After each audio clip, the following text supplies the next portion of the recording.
రాజన్న సిరిసిల్ల జిల్లా తంగళ్లపల్లి మండలం బద్దెనపల్లి సాంఘిక సంక్షేమ గురుకుల పాఠశాలలో రాఖీ పౌర్ణమి సందర్భంగా తోబుట్టువులకు రాఖీ కట్టనివ్వకుండా ప్రిన్సిపాల్ విద్యార్థుల పట్ల కర్కశంగా వ్యవహరించారు. ఇక్కడ చదువుతున్న విద్యార్థులతో నిన్నటి రోజున రాఖీలు కట్టించుకోవడానికి తల్లిదండ్రులు కుటుంబ సమేతంగా వచ్చారు. అయితే ప్రిన్సిపాల్ ఉపాధ్యాయులను వారిని పాఠశాల గేటు తెరవకుండా అడ్డుకున్నారు. పిల్లల్ని బయటికి పంపించమని అడిగినా కనికరం చూపలేదు. వీరిపై వెంటనే తగు చర్యలు తీసుకోవాలని జిల్లా కలెక్టర్కు వినతి పత్రం అందజేశారు.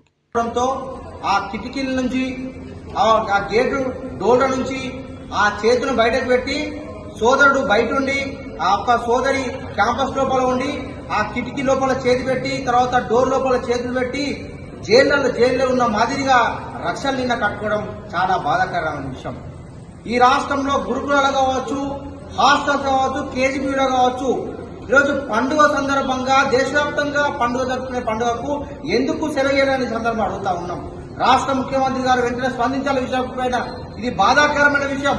వెంటనే ప్రతి పండుగలకు ఏదైతే పండుగలు జరుపుకునే పండుగలున్నాయో ప్రతి పండుగ కూడా ఒక గురుకులం కావచ్చు, కేజీబీలకు సెలవు దినంగా ప్రకటించాలని ఈ సందర్భంగా ఏబీవీపీ ప్రధానంగా డిమాండ్ చేస్తూ ఉంది.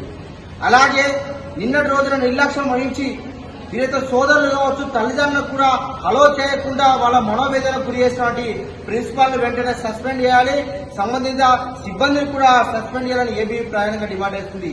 వీళ్ళని సస్పెండ్ చేయకపోవడంతో వీళ్ళని ఒక్కొక్కవేళ ఈ 2-3 రోజులు సస్పెండ్ చేయకపోతే తీవ్ర ఆందోళన కార్యక్రమం, తీవ్ర ఉద్యమాలు చేస్తామని ఈ సందర్భంగా హెచ్చరిస్తా ఉన్నాం. ఈరోజు జిల్లా కేంద్రం కలెక్టర్ గారికి ఈ యొక్క విషయం పైన అన్ని విషయాలపైన ఈరోజు మేము వినతి పత్రం ఇవ్వడం జరిగింది. సార్ కూడా సానుకూల స్పందించారు. ఈ యొక్క సమస్యను వెంటనే పరిష్కరించకుంటే రానున్న రోజుల్లో ఏబీవీపీ ఆధ్వర్యంలో తీవ్ర ఉద్యమాలు చేస్తామని ఈ రాష్ట్ర ప్రభుత్వాన్ని హెచ్చరిస్తా ఉన్నాం. ఈ విషయాన్ని మరొకసారి పునరుద్ధరణ కాకుండా చూసుకునే బాధ్యత కూడా అధికారంలో ఉంటుంది, రాష్ట్ర ప్రభుత్వం ఉంటుంది సందర్భంగా తెలియజేస్తా ఉన్నాం. For watching. For more updates subscribe to my channel. చూస్తూనే ఉండండి. మరెన్నో అప్డేట్ కోసం ASN 24 టీవీ న్యూస్ చేయండి, కామెంట్ చేయండి, సబ్స్క్రైబ్ చేయండి. Thank you.